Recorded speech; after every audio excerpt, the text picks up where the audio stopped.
Hello दोस्तों, good morning. स्वागत है एक बार फिर से आप सभी का एनजेटी एजुकेशन में। दोस्तों आज है 20 मार्च। आज की वीडियो में हम लोग बात करेंगे 20 मार्च 2023 के मोस्ट इंपोर्टेंट करंट अफेयर के क्वेश्चंस के बारे में। वीडियो अगर पसंद आएगी तो वीडियो को लाइक, शेयर और चैनल को सब्सक्राइब जरूर करना। बेल आइकन को प्रेस कर लेना जिससे आने वाली वीडियोज का नोटिफिकेशन आप तक पहुंचता रहे। कल का क्विकली रिविजन करेंगे हम लोग। तो कल दोस्तों हम लोगों ने पढ़ा था कि 18 मार्च को वैश्विक रिसाइकलिंग दिवस मनाया गया। ये क्रिएटिव इनोवेशन थीम के साथ मनाया गया था। थीम पूछा जा सकता है आपसे।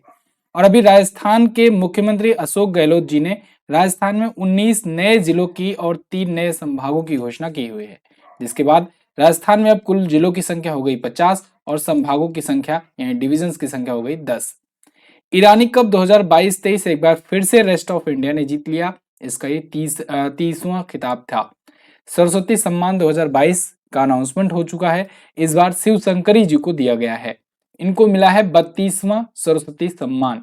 और किसके लिए मिला है? तो इनको मिला है, इनकी रचना एक थी सूर्यवंशम के लिए। किसके लिए? सूर्यवंशम इनकी रचना थी, उसके लिए मिला है। और अभी हाल ही में रचना बिष्ट रावत जी ने एक पुस्तक लिखी, Bipin the man behind the uniform. आगे, अंतर्राष्ट्रीय आपराधिक न्यायालय आईसीसी ने युद्ध अपराधों को लेकर के पुतिन के खिलाफ, पुतिन जो कि रशिया के प्रेसिडेंट हैं, उनके खिलाफ गिरफ्तारी वारंट जारी किया है।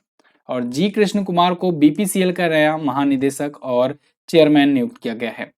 केंद्रीय गृह मंत्रालय ने भूतपूर्व अग्निवीरों के लिए सीआईएसएफ बोले तो सेंट्रल इंडस्ट्रीज सिक्योरिटी फोर्सेस, उसमें 10% सीटें आरक्षित की हैं।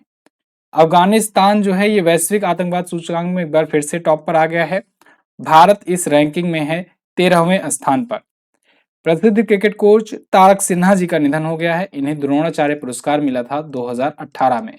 ये टॉप 10 करंट अफेयर के क्वेश्चन थे और आपने किया रिवीजन। आप रिवीजन के टाइम पर देखे होंगे कि आपको बहुत सारी ऐसी चीजें थी, डिटेल थी जो आप भूल गए। कल ही वीडियो देखी लेकिन आज भूल गए थे, लेकिन आज दोबारा से जब रिकॉल हो गई चीजें तो याद हो गई। इसीलिए रिवीजन जरूरी है और इसीलिए मैं कल का आपको क्विकली रिवाइज करा दिया करता हूं। तो इसीलिए रेगुलरिटी भी आपके लिए जरूरी है। चलिए तो फिलहाल अब शुरू करते हैं आज का करंट अफेयर। पहला क्वेश्चन, टाइम मैगजीन की दुनिया के सर्वोत्तम स्थानों की सूची में किस भारतीय स्थान को शामिल किया गया है? टाइम मैगजीन ने दुनिया के सर्वोत्तम स्थानों की सूची जारी की है 2023 के लिए, और इसमें भारत के 2 प्लेसेस को लिस्टेड किया गया है। एक तो मयूरभंज है जो कि है ओडिशा में। कहां पर? ओडिशा में है। ओडिशा के मयूरभंज को और साथ ही साथ लद्दाख को, इन दोनों को शामिल किया गया है इस लिस्ट में। यहां पर आप आर्टिकल देख पाओगे इंडियन एक्सप्रेस का, these 2 destinations are among Time magazine list of world greatest places of 2023। इसे 50 असाधारण स्थलों में जगह मिली हुई है। अच्छा, टाइम मैगजीन आ ही गया है तो इसके द्वारा जो 2 रिपोर्ट आती है वो बहुत इंपॉर्टेंट होती है। एक तो आता है पर्सन ऑफ द ईयर जो कि हर बार पूछा जाता है। तो 2022 का जो time person of the year आया था, इस बार 2 को चुना गया था। एक तो व्लादिमीर जेलेंस्की को चुना गया था जो कि यूक्रेन के प्रेसिडेंट हैं। साथ ही साथ द स्पिरिट ऑफ यूक्रेन को दिया गया ये अवार्ड, मतलब टाइम मैगजीन ने अपने कवर पेज पर इसको भी छापा था। तो time person of the year इस बार 2 को चुना गया है। द स्पिरिट ऑफ यूक्रेन यानी यूक्रेन के स्पिरिट को, क्योंकि वो युद्ध को झेल रहा है, रसिया के अटैक को झेल रहा है, और साथ ही साथ जेलेंस्की जो कि वहां के प्रेसिडेंट हैं, उनको time person of the year घोषित किया गया 2022 का। टाइम मैगजीन ने ईरान की जो आंदोलनकारी महिलाएं हैं उनको time heroes of the year भी चुना था। तो ये भी आप याद रखेंगे, ये भी पूछा जा सकता है आपसे। ठीक है, बाकी टाइम मैगजीन से बताने लायक कुछ है नहीं, अमेरिकन एक मैगजीन है। 2021 में अगर पूछा जाए तो 2022 का था, 2021 में पूछा जाए तो एलन मस्क आप बता देंगे, वो the person of the year. चलिए आगे बढ़ते हैं। हाल ही में केंद्रीय मंत्री पुरुषोत्तम रूपाला ने कहां पर सागर परिक्रमा चरण 4 का उद्घाटन किया? तो केंद्रीय मंत्री पुरुषोत्तम रूपाला जी ने अभी कर्नाटक में सागर परिक्रमा चरण 4 या कहे कि स्टेज 4 का उद्घाटन किया है। सागर परिक्रमा इसका चौथा इस बार का संस्करण होगा और ये शुरू हो चुका है और अगले 2 से 3 दिनों तक ये चलेगा, 18 मार्च से शुरू होकर के। कर्नाटक में ये शुरू हुआ है। कर्नाटक में मछुआरों और जो अन्य हितधारक हैं उनके मुद्दों को हल करने के लिए ये शुरू किया गया है। ठीक है, पहले उत्तरी कर्नाटक में, फिर मध्य कर्नाटक में, फिर दक्षिणी कर्नाटक में, पूरे तटों पर ये सागर परिक्रमा चलाई जाएगी। कर्नाटक की बात, कर्नाटक देखोगे आप इंडिया के मैप में यहाँ पर है और ये इसका तटीय सीमा है। ठीक है, कर्नाटक तो ये पूरा पूरा राज्य है। अपना बॉर्डर ये शेयर कर रहा है गोवा से, महाराष्ट्र से, तेलंगाना, आंध्र प्रदेश, तमिलनाडु और केरल से। ठीक है, बेंगलुरु इसकी कैपिटल है। बेंगलुरु में कैंपेगौड़ा जी की मूर्ति भी बनाई गई थी, ठीक है, कैंपेगौड़ा जी की मूर्ति स्थापित की गई थी और इस मूर्ति को क्या नाम दिया गया, स्टैचू ऑफ प्रॉस्पेरिटी, क्या, स्टैचू ऑफ प्रॉस्पेरिटी नाम दिया गया। और यहाँ के वैसे एयरपोर्ट का नाम भी कैंपेगौड़ा जी के नाम पर है, क्योंकि कैंपेगौड़ा ने ही बेंगलुरु की स्थापना की थी, उसके संस्थापक रहे हैं। तो कैंपेगौड़ा इंटरनेशनल एयरपोर्ट को ही बेंगलुरु एयरपोर्ट कहते हैं। वैसे बेंगलुरु में ही है Indian institute of sciences, IISC, आप सुने होंगे ना, बहुत बढ़िया वो एक इंस्टीट्यूट है, एजुकेशन इंस्टीट्यूट है। जब भी रैंकिंग आती है यूनिवर्सिटीज की तो उसमें इसका भी स्थान रहता है। कर्नाटक के जो सीएम हैं वो हैं बसवराज एस बोम्मई, गवर्नर है थावरचंद गहलोत। यहीं पर बन्नेर घाट राष्ट्रीय उद्यान है, बांदीपुर नेशनल पार्क भी है और नागरहोल राष्ट्रीय उद्यान भी है। ये दोनों बहुत पूछे जाते हैं। और यक्षगान भी पूछा जाता है, आपको बताया ही गया है। जिलों की संख्या 31 है, विधानसभा में 224 सीटें, लोकसभा में 28, राज्यसभा में 12 सीटें जाती हैं। राजकीय पशु भारतीय हाथी, राजकीय पक्षी भारतीय रोलर और राजकीय पुष्प होता है कमल। अच्छा, कर्नाटक आया है। कर्नाटक अभी मैंने पिछले दिनों में भी आपको बताया, जब पीएम मोदी ने वहां की यात्रा की थी, मोदी जी वहां पर गए तो सबसे पहले तो उन्होंने क्या किया कि हुबली का उद्घाटन किया। हुबली क्या है, हुबली, हुबली एक स्टेशन है, हुबली में एक प्लेटफॉर्म का इन्होंने उद्घाटन किया, जो कि दुनिया का सबसे लंबा रेलवे प्लेटफॉर्म है, 1505 मीटर लंबा, दुनिया का सबसे लंबा रेलवे प्लेटफॉर्म। इसका उद्घाटन नरेंद्र मोदी जी ने किया कर्नाटक में ही, हुबली स्टेशन पर। अच्छा, दूसरा उन्होंने ये किया कि कर्नाटक के मांड्या जिले में बेंगलुरु मैसूर एक्सप्रेसवे, बेंगलुरु और मैसूर एक्सप्रेसवे का भी उद्घाटन किया है। ये भी याद रखना है, ये दो इंपॉर्टेंट पॉइंट है। आगे बढ़ते हैं। हाल ही में वाईकॉम 18 के ब्रांड एम्बेसडर कौन बनाए गए? वाईकॉम 18 के ब्रांड एम्बेसडर बनाए गए महेंद्र सिंह धोनी। देखो, वाईकॉम 18 जो है ना, ये रिलायंस का ही, रिलायंस इंडस्ट्रीज का ही एक समझ लो एक उसी ग्रुप का हिस्सा है, उसी की एक कंपनी है। और ये मीडिया वाला रिलेटेड कंपनी देखती है। जैसे इसी के तहत आपको मिल जाएगा जियो सिनेमा, ठीक है, जियो सिनेमा मिल जाएगा, जो न्यूज 18 वगैरह है, टीवी 18 के नाम से जो जाना जाता है, सीरीज है टीवी 18, वो सब मिल जाएगा। तो ये सब किसका है? ये सब रिलायंस का ही है, ठीक है। तो वाईकॉम 18 जो है, इसके ब्रांड एम्बेसडर महेंद्र सिंह धोनी बनाए गए। देखो, ये सब चीजें जरूरी है जानना आपके लिए, क्योंकि जब कभी आपके सामने आएगा कि इस बार आईपीएल का जो मीडिया राइट है वो किसके पास है, तो फिर मैं कहूंगा वाईकॉम 18 के पास, या फिर मैं कभी कभी अगर बोल दूंगा रिलायंस के पास है, ठीक है, तो आप सोचोगे कि ये तो वाईकॉम 18 बता रहे हैं। तो दोनों एक ही है कंपनी, समझ लो उसी की यूनिट है, ठीक है।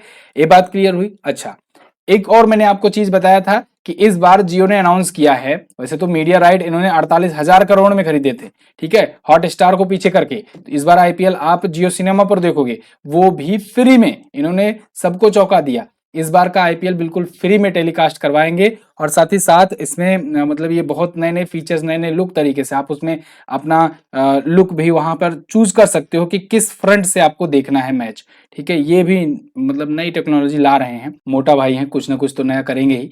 फिलहाल उसको अब चीज को प्रमोट करने के लिए, एक तो फ्री में दे रहे हैं, उस चीज को अब लोगों को बताने के लिए महेंद्र सिंह धोनी को इन्होंने किया है ब्रांड एम्बेसडर नियुक्त, ठीक है, वाईकॉम 18 ने। अच्छा, कुछ दिन पहले ये भी मैंने आपको जियो सिनेमा के बारे में बताया था कि जियो सिनेमा के ब्रांड एम्बेसडर बनाए गए सूर्य कुमार यादव, ठीक है, सूर्य कुमार यादव, जो कि पिछले 2 मैचों में लगातार 0 पर आउट हुए हैं।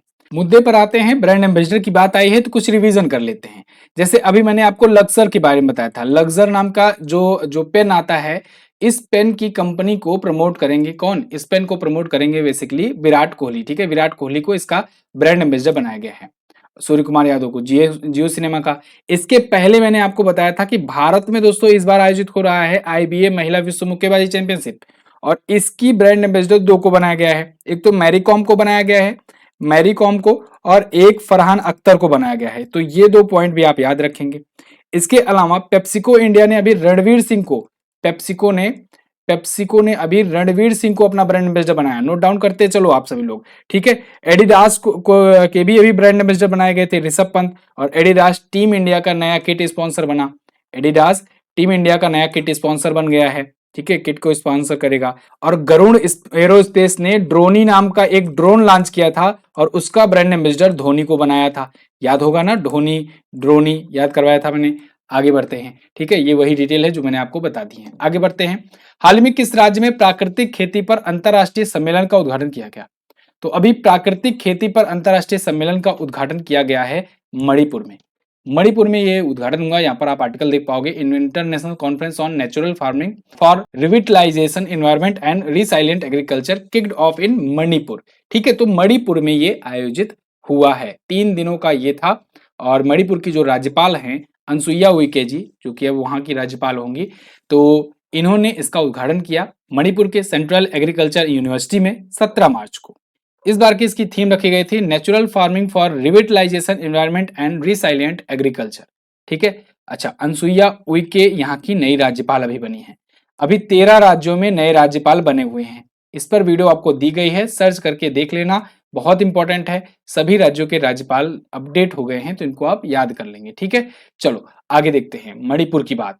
मणिपुर आप देखोगे यहाँ पर है, नागमणि से आपको याद करवाया था ना, नाग ऊपर, नागालैंड ऊपर, नीचे मणिपुर। तो मणिपुर यहाँ पर आपको दिख जाएगा। मणिपुर दोस्तों, इसकी राजधानी होती है इम्फाल, और यहाँ के सीएम हैं N Biren Singh, BJP party से ही हैं। यहाँ पर देखो ये पुराने गवर्नर का नाम लिखा गया, ला गणेशन नहीं रहेंगे, अनसुईया उइके हो गई हैं, अनसुईया उइके हो गई हैं। ये पेज अपडेट नहीं हुआ है। ठीक है, और यहाँ पर झीलों की बात करें तो लोकटक झील बहुत ज्यादा फेमस रहती है। लोकटक झील पर ही बना हुआ है किबू लामजाओ नेशनल पार्क। अब चूंकि ये झील पर है इसलिए इधर उधर शिफ्ट होता रहता है, और इसीलिए इसे कहते हैं फ्लोटिंग, यानी तैरता हुआ नेशनल पार्क। तो फ्लोटिंग नेशनल पार्क है ये, दुनिया में इकलौता ऐसा नेशनल पार्क है। तुजू दर्रा भी मणिपुर में है। मणिपुरी नृत्य, पुंगचोलम नृत्य प्रमुख लोक नृत्य हैं यहाँ के। और यहाँ पर अगर जिलों की संख्या बात करें 16 है। विधानसभा में 60 सीटें, लोकसभा में 2 और राज्यसभा में 1 सीट जाती है। ये अपना बॉर्डर असम से शेयर करता है, नीचे मिजोरम से, ऊपर मणिपुर से नागालैंड से अपना बॉर्डर शेयर करता है मणिपुर। ठीक है, राजकीय पशु है संगाई हिरन। संगाई यहाँ पर उत्सव भी मनाए जाते हैं। और राजकीय पुष्प होता है सिरोए कुमुदनी। आगे, हाल ही में चर्चे में रही पुस्तक snakes in the Ganga breaking India 2.0, इसके लेखक कौन है? इस पुस्तक को लिखा है राजीव मल्होत्रा ने और श्रीमती विजया विश्वनाथन ने। उपरोक्त दोनों ने मिलकर के ये बुक लिखी है, स्नेक्स इन द गंगा। अब ये पुस्तक, इनकी जो पुस्तक ऐसे आती है बहुत ज्यादा फेमस रहती है, इंटरनेशनल पॉलिटिक्स पर ये बुक्स लिखते हैं। इनकी इससे पहले भी जो पुस्तकें आई हुई हैं वो काफी ज्यादा पॉपुलर रही हैं। इन्होंने अपनी पहली पुस्तक लिखी थी on artificial intelligence and future of power. दूसरी बुक इन्होंने लिखी ब्रेकिंग इंडिया 1.0। अब इसी का ये पार्ट 2 है, ब्रेकिंग इंडिया 2.0। ठीक है, snakes in the Ganga breaking India 2.0, ये इस पुस्तक का पूरा नाम है बेसिकली। तो राजीव मल्होत्रा ने ये पुस्तक लिखी हुई है। इस पुस्तक में उन्होंने यूएसए और भारत के रिलेशन के बारे में बताया है। ये कहा है कि भारत को सबसे बड़ा खतरा अमेरिका से मानना चाहिए। ठीक है, जो कि यहाँ पर होता नहीं, आम भारतीयों द्वारा प्रमुख खतरा अमेरिकियों को नहीं माना जाता है। आगे बढ़ते हैं। फिलहाल इस्पात मंत्रालय ने पीएलआई योजना के तहत कितनी चयनित कंपनियों के साथ समझौता किया? ये बहुत ही इंपॉर्टेंट क्वेश्चन है, और इसमें हम लोग पीएलआई योजना के बारे में भी जानेंगे। इस्पात मंत्रालय यानी कि स्टील मिनिस्ट्री ने, मिनिस्ट्री ऑफ स्टील ने कहा है कि पीएलआई योजना के तहत 27 कंपनियों के साथ समझौता करेंगे। अब ये समझौता हुआ है। ठीक है, यहाँ पर आप आर्टिकल देख पाओगे। सिलेक्टेड कंपनियां हैं जो पीएलआई स्कीम के तहत, उनके साथ मिनिस्ट्री ऑफ स्टील का साइन हुआ है एमओयू पर। अब ये 27 कंपनियां, 57 समझौता हुआ इनके बीच में 17 मार्च को नई दिल्ली में। देखो, पीएलआई स्कीम के तहत ना भारत सरकार चाहती है कि घरेलू विनिर्माण को बढ़ावा दिया जाए, जो घरेलू प्रोडक्शन है उसको तेजी से बढ़ावा मिले, और इसके लिए इसने प्रोडक्शन लिंक्ड इनिशिएटिव शुरू किया है। अब इसमें भारत सरकार कम दाम पर लैंड भी प्रोवाइड करती है। अगर कोई स्टार्टअप्स के लिए, कोई प्रोडक्शन के लिए लैंड एक्वायर करना चाहता है तो उसको सरकार कम दाम पर देती है। साथ ही साथ बिजली में भी, बिजली बिल या फिर और भी जो भी इंपोर्टेशन बिल वगैरह होता है उसमें भी छूट दिया करती है। तो पीएलआई स्कीम का बेसिकली मकसद यही है, घरेलू विनिर्माण को बढ़ावा देना, स्थानीय कंपनियों के विनिर्माण इकाइयां स्थापित करने के लिए प्रोत्साहित करना, और आयात बिलों में कटौती करना। आपसे डायरेक्टली क्वेश्चंस ऐसे बनेंगे कि निम्न में से पीएलआई स्कीम का क्या उद्देश्य है? ठीक है, तो आपसे यहाँ पर 2-4 रूप में, इसे 2-4 लाइन के रूप में आपसे पूछा जा सकता है। उसके बाद क्वेश्चंस पूछेंगे कि उपरोक्त में से ए और बी, या फिर ए और बी दोनों, या ए या बी, बी आई, समझ रहे हो ना कि कैसे क्वेश्चंस बन रहे हैं आजकल। ठीक है, उसी टाइप से। तो मार्च 2020 में ये क्वेश्चन, ये स्कीम शुरू की गई थी, पीएलआई स्कीम। बहुत इंपॉर्टेंट है, याद रखना है। वैसे आप कमेंट करके बता सकते हो मुझे कि इस्पात मंत्री कौन है वर्तमान में। अगला, केंद्र सरकार ने पीएम मित्र योजना के तहत कितने राज्यों में मेगा टेक्सटाइल पार्क स्थापित करने की घोषणा की? देखो, ये पीएम मित्र योजना आ गई, ये भी हम लोग जानेंगे पीएम मित्र योजना क्या है। ठीक है, योजनाएं बहुत ज्यादा पूछी जाती हैं केंद्र सरकार की, खास करके। यहाँ पर देखो, पीएम मित्र योजना के तहत अभी अनाउंस किया गया कि 7 राज्यों में मेगा टेक्सटाइल पार्क स्थापित किए जाएंगे। यहाँ पर आप आर्टिकल देख पाओगे, द हिंदू का आर्टिकल है ये, Tamil Nadu Karnataka among 7 state to get textile park. इन 7 स्टेट में टेक्सटाइल पार्क स्थापित किए जाएंगे। राज्य देख लो, तमिलनाडु, तेलंगाना, कर्नाटक, महाराष्ट्र, गुजरात, मध्य प्रदेश और उत्तर प्रदेश। यहाँ पर पीएम मित्र योजना के तहत ये स्थापित किए जाएंगे, मेगा टेक्सटाइल पार्क होगा। पीएम मित्र का फुल फॉर्म भी पूछा जा सकता है, तो पीएम का मतलब प्रधानमंत्री, मेगा का मतलब ये मित्र का मतलब हुआ mega textile integrated textile and apparel. ठीक है, याद रखना फुल फॉर्म पूछा जाता है, ठीक है, योजनाओं का। इस मेगा पार्क को 5F के विजन पर काम कराया जाएगा, जिसके तहत ये कपड़ा क्षेत्र को बढ़ावा देंगे। 5F का मतलब क्या? Farm to fibre to factory to fashion to foreign. ठीक है, यहाँ 2 बार फैशन हो गया है, तो फैशन टू फॉरेन, ये 5F के तहत ये काम करेगा। ठीक है, इसकी शुरुआत 6 अक्टूबर 2021 को की गई थी। तो आज की वीडियो से 2 योजनाएं मिली आपको, दोनों के बारे में डिटेल मिली, इनको नोट डाउन कर लेना अलग से। देखो, मैं आपसे हमेशा कहता हूं कि आप लोग ना यहाँ पर पढ़ते तो हो, ठीक है, अच्छी बात है, लेकिन नोट्स भी बनाया करो। साथ ही साथ नोट्स भी बनाना बहुत जरूरी है, क्योंकि जब आप चीजों को पेन से उठा करके लिखना शुरू करते हो ना, तो वो लॉन्ग टर्म के लिए आपके दिमाग में बैठती है। वीडियो तो आप देखते हो, आजकल बहुत सारी वीडियो देख रहे हो यूट्यूब पर, बहुत सारे चीजों का देखते रहते हो, तो वो पूरा का पूरा सब दिमाग में ऐसे भरता रहता है। उसी में कुछ कॉमेडी वीडियो हैं, कुछ आप एजुकेशनल वीडियो देख रहे हो, कुछ और देख रहे हो। तो यहाँ पर क्या करना है आपको, पढ़ते समय कॉपी पेन भी उठा लेना है, और थोड़ा सा जो जो चीजें मैं आपको एक्स्ट्रा बताऊं कि इसको नोट डाउन कर लो, या रिवीजन पॉइंट है इसको क्या है, तो आप उसको नोट डाउन भी करते चलो। बेहतर यही होगा कि आप अलग से नोट्स बनाओ और अलग अलग उस पर चैप्टर भी डिसाइड करो, तब और अच्छे से मजा आएगी। आप लोग का ये काम आसान करने के लिए वैसे मैं ई बुक भी लॉन्च किया करता हूं, जिसमें टॉपिक बाय टॉपिक हर एक चीज मिलता है। लेकिन उस ई बुक को आप तभी सीरियसली लेते हो जब आपका एग्जाम नजदीक होता है। ठीक है, उसके पहले तो आप बस ले लेते हो, पढ़ते नहीं हो।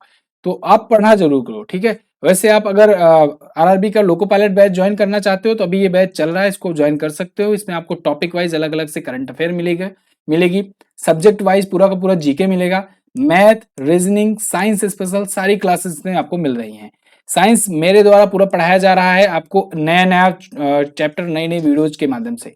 कोई भी पुरानी वीडियो नहीं आ रही है, इसमें पूरा का पूरा कंप्लीट आपको न्यू चीजें मिल रही हैं। ठीक है, साइंस के मेरे पास पुराने टीचर्स के भी क्लासेस हैं, चाहूँ तो मैं उसको दे सकता हूँ, लेकिन मैं चाहता हूँ कि फ्रेश जिन लोगों को मुझसे पढ़ना है वो चीजें मिले, क्योंकि अभी इसमें टाइम है और अच्छा वक्त है। तो ऐसे में वहां पर मेरे द्वारा सारी क्लासेस नई नई आपको अपलोड करके मिल रही हैं। ठीक है, साथ ही साथ 20 मॉक टेस्ट भी आपको मिलेगा, प्रीवियस ईयर चीजें मिलेंगी, मंथली ई बुक्स वगैरह सब आपको फ्री में दी जा रही हैं। कूपन कोड यूज करना है अभी के लिए MZT30, आपको 30% का डिस्काउंट भी मिल जाएगा। लाइव प्लस रिकॉर्डेड क्लासेस होंगी, यानी कि आप क्लास को लाइव ले सकते हो, बाद में वो क्लास रिकॉर्डेड फॉर्म में भी आप कभी भी देख सकते हो 1 साल तक। मंथली ई बुक मिलेंगी, क्लास नोट्स, मॉक टेस्ट वगैरह सब आपको मिलेंगे। ये सारी चीज आप पाओगे MZT ऐप से। आप इस व्हाट्सएप पर संपर्क कर सकते हो अगर आपको कोई भी डाउट आए तो। याद रहे, व्हाट्सएप ही करना, कॉल मत लगाने लग जाना। बहुत लोग कॉल लगाने की कोशिश करते हैं, देखो मैं कितने लोग का कॉल उठाऊंगा, तो इसलिए व्हाट्सएप कर दिया करो, आपका डाउट जो है वो क्लियर किया जाएगा। चलिए टॉपिक पर वापस आते हैं। यूक्रेन को लड़ाकू विमान उपलब्ध कराने वाला नाटो का पहला देश कौन बना? ये बन गया है पोलैंड। पोलैंड ने बहुत ताकत दिखाई है, हिम्मत दिखाई है। इसने कहा है कि यूक्रेन को हम फाइटर प्लेन सप्लाई करेंगे, और ये ऐसा करने वाला पहला मेंबर होगा नाटो का, क्योंकि नाटो का मेंबर है पोलैंड। नाटो के बारे में अभी हम लोग अच्छे से जानेंगे। अब देखो, ये इंटरेस्टिंग मुझे देख करके ये हंसी आ रही थी कि ये कह रहे हैं तो ठीक है, चलो रसिया के खिलाफ हम फाइटर प्लेन देंगे, लेकिन फाइटर प्लेन कौन सा दे रहे हैं? MiG-29। MiG-29 रसिया ने ही बनाया हुआ है।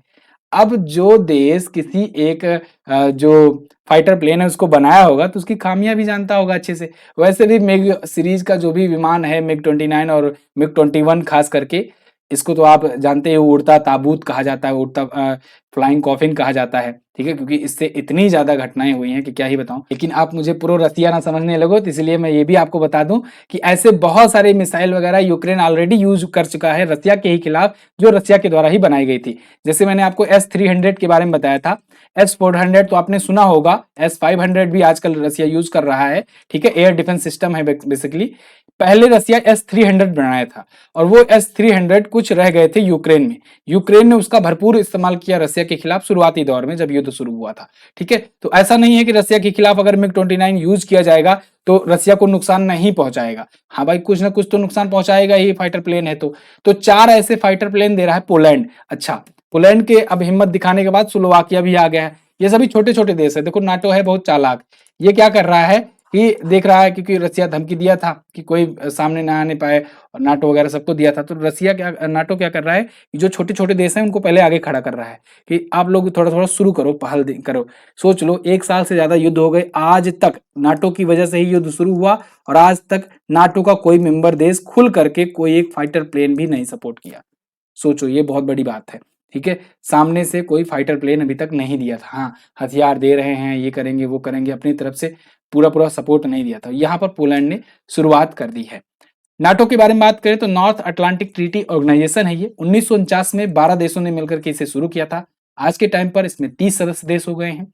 मुख्यालय इसका ब्रुसेल्स बेल्जियम में है। अध्यक्ष हैं जेंस स्टोलनबर्ग। बाकी इसमें अगर कुछ अभी अपडेट और कुछ भी नया जानकारी आएगा तो मैं आपको स्पेशल वीडियो बना करके दे दूंगा।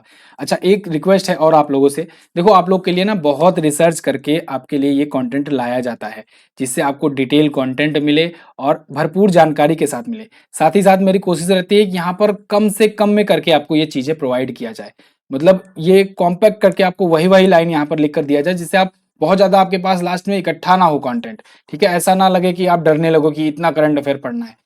तो कोशिश भी की जाती है कि इंपॉर्टेंट सारे पॉइंट्स रहें और कोई भी फालतू की लाइन ना रहे। तो आप लोग के लिए इतना मेहनत किया जाता है हम लोग के द्वारा, तो आप प्लीज एक काम क्या करो कि सब्सक्राइब जरूर कर दिया करो चैनल को।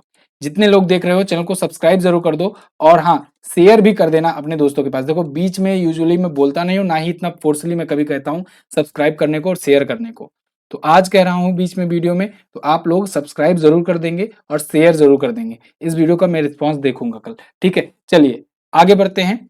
हाल ही में स्वाया रोबोटिक्स ने किसके सहयोग से भारत के पहले स्वदेशी क्वाड्रप्ट रोबोट और एक्सोस्केलेटन का उद्घाटन किया? तो इसका अनावरण किया या इसे लॉन्च किया कह सकते हैं। तो स्वाया रोबोटिक्स ने अभी डीआरडीओ और डेबल, डीआरडीओ की ही आरएनडीई है, रिसर्च एंड डेवलपमेंट वो है इसकी कंपनी, तो इसके साथ बेसिकली ये 2 कंपनियों के साथ मिल करके ये किया हुआ है स्वाया रोबोटिक्स ने। ठीक है, भारत का पहला स्वदेशी क्वाड्रप्ट रोबोट और एक्सोस्केलेटन का अनावरण किया है। पहले आप आर्टिकल देख लो, फिर एक एक चीज आपको समझाता हूँ। देखो यहाँ पर हैदराबाद फर्म है ये स्वाया रोबोटिक्स, उसके द्वारा ये बनाया गया है डीआरडीओ की मदद से। अब ये क्वाड्रोपैड रोबोट और एक्सोस्केलेटन है क्या, इसको समझते हैं। पहले आप चित्र से समझो। देखो ये है क्वाड्रोपैड रोबोट। इसका मतलब, क्वाड्रो मतलब आप जानते हो 4 होता है, तो ये 4 पैरों वाला एक रोबोट है। ठीक, इमेज देख लिए। और ये है एक्सोस्केलेटन, जो आपके पैर में लगेगा। ठीक है, आपके नहीं, मतलब कि जो सेना के जवान होंगे उनके। अब दोनों का यूज देखो क्या क्या है। कभी कभी क्या होता है कि भारतीय सेना के जवान जो हैं ये बहुत हाइट पर रहते हैं, और वहां पर चढ़ना भी होता है, सामान साजो सज्जा के साथ, हथियार वगैरह के साथ, फूड वगैरह के साथ चढ़ना होता है। तो एक तो वैसे ही पहाड़ी चढ़ने पर इतनी हालत खराब हो जाती है, उस पर उतना सामान लेकर के चढ़ना हो तो और दिक्कत आ जाती है। तो ऐसे में ये जो क्वाड्रोपैड रोबोट होगा, इसके ऊपर सामान रख देंगे तो आराम से ये साथ साथ में सेना के साथ चल करके ये सामान पहुंचा सकेगा। ठीक है, और भी बहुत सारे इसमें फीचर्स, जैसे कहीं पर कोई जहां पर चाहता है कि बॉर्डर की निगरानी करना है, इसमें कैमरे वगैरह भी लगे हैं, तो वो जा करके वहां पर निगरानी भी करने का काम करेगा। ठीक है, और बम डिफ्यूज करने में भी इसका बड़ा यूज होता है, बहुत सारे काम ये कर सकता है वैसे। ठीक है, लेकिन अभी बेसिकली यहाँ तो ये जो फिगर है एग्जैक्टली ये डीआरडीओ वाला नहीं है जो बनाया गया है डीआरडीओ का, ये तो मैंने इंटरनेट से लिया है आपको ये 4 पैरों को आपको समझाने के लिए बेहतरीन तरीके से। तो ये तो काफी एडवांस है, डीआरडीओ वाला अभी उतना एडवांस नहीं है। हाँ, आगे इसके जो और संस्करण आएंगे वो कुछ इस तरह से देखने को मिलेंगे। अभी डीआरडीओ ने ये क्लेम किया है कि मतलब जो बन रहा है ये केवल भारी बोझों को कम करने के लिए, और सामान जो साथ में लेके जाना होता है, परिश्रम उठाने होता है, उनमें ये काम आएगा। और ये जो एक्सो एक्सकेलेटन है ये आर्मी के जवानों के ये पैरों में लग जाएगा, तो उनको तेजी से चलने में मदद करेगा, साथ ही साथ थकान नहीं होगी उनकी। ठीक है, क्योंकि ये थोड़ा सा हेल्प करेगा उनको चलने में। तो इन दोनों की वजह से समझ लो एक प्रकार से शारीरिक ताकत बढ़ जाएगी। ठीक, तो आप समझ सकते हो कि क्या ये बना दिया है डीआरडीओ ने। फिलहाल डीआरडीओ के बारे में बेसिक चीजें तो आप जानते हो। Defence research and development organisation 1958 में इसकी स्थापना हुई थी, नई दिल्ली में हेडक्वार्टर है। और वर्तमान में अध्यक्ष कौन बन गए हैं? Doctor Sameer V Kamat. कौन? Doctor Sameer V Kamat. आगे देखते हैं, अगला क्वेश्चन है आपके सामने। हाल ही में दीपक बागला ने किस कंपनी के एमडी और सीईओ के पद से इस्तीफा दे दिया? तो दीपक बागला ये दोस्तों इन्वेस्ट इंडिया के एमडी और सीईओ थे। इन्वेस्ट इंडिया ये भारत सरकार की एक कंपनी है, भारत सरकार के द्वारा शुरू की गई थी। इसके ये एमडी और सीईओ थे और इन्होंने इस्तीफा दे दिया है, रिजाइन कर दिया है। ये भारत सरकार के लिए चिंता की बात है। इन्वेस्ट इंडिया कंपनी की स्थापना जो है ये धारा 25 के तहत 2009 में की गई थी। ये भारत सरकार की राष्ट्रीय निवेश संवर्धन और सुविधा एजेंसी है, यानी कि राष्ट्रीय national investment promotion and facilitation agency है ये। चलिए, तो बस इतना ही रखते हैं आज की वीडियो में। ये थे टॉप 10 करंट अफेयर के क्वेश्चंस। आई होप मैं आपको सारे क्वेश्चन समझा पाया हूं। जो क्वेश्चन नहीं समझ में आया है आप कमेंट बॉक्स में बताइए, मैं कोशिश करूंगा दोबारा आपको समझाने की। बात करते हैं लास्ट डे क्वेश्चंस की। लास्ट डे मैंने आपसे पूछा था central bank of the year का अवार्ड किस देश के नेशनल बैंक को मिला, तो यूक्रेन को मिला। सारे अवार्ड यूक्रेन को जा रहे हैं, आप देख ही रहे हो आजकल के सारे अवार्ड रशिया के खिलाफ जा रहे हैं और यूक्रेन की तरफ जा रहे हैं। चाहे मैं आपको बताऊं कि नोबेल पीस प्राइज हो, ठीक है, चाहे मैं आपको बताऊं कि अभी टाइम मैगजीन ने जो जारी किया था वो पर्सन ऑफ द ईयर, चाहे यहाँ पर आप देख लो central bank of the year, ठीक है। तो अच्छा, आप मुझे अब बता ही दो नोबेल पीस प्राइज किसे मिला था और time person of the year तो मैंने आपको इसी वीडियो में बताया है। कमेंट करके बताइएगा जरूर। हेनले पासपोर्ट इंडेक्स में भारत किस स्थान पर है, तो 50वें पर है। आज आपको क्या बताना है, आज आपको बताना है कि हाल ही में 19 जिले राजस्थान में बने, इसके बाद वहां पर जिलों की संख्या 33 से बढ़कर कितनी हो गई है। अच्छा क्वेश्चन है, पूछा जा सकता है। 32वां व्यास सम्मान डॉक्टर ज्ञान चतुर्वेदी को उनकी किस कृति के लिए दिया गया। दोनों ही क्वेश्चन बहुत अच्छे क्वेश्चन है, ऐसे ही क्वेश्चन पूछे जाते हैं। आप लोग इसका आंसर जरूर कीजिएगा और डिटेल से डिटेल लिखने का प्रयास कीजिएगा। इस सब की वीडियो की पीडीएफ क्विज सारा कुछ आपको मिल जाएगा हमारे एप्लीकेशन पर, तो आप यहाँ पर जाकर के इसका फ्री में फायदा उठा सकते हैं। बहुत बहुत धन्यवाद यहाँ तक वीडियो देखने के लिए। वीडियो पसंद आई है तो लाइक और शेयर जरूर कर देना, और हाँ, सब्सक्राइब जरूर कर लेना चैनल को, जिससे वीडियो का नोटिफिकेशन आप तक पहुंचता रहे। Thank you so much. जय हिंद, वंदे मातरम।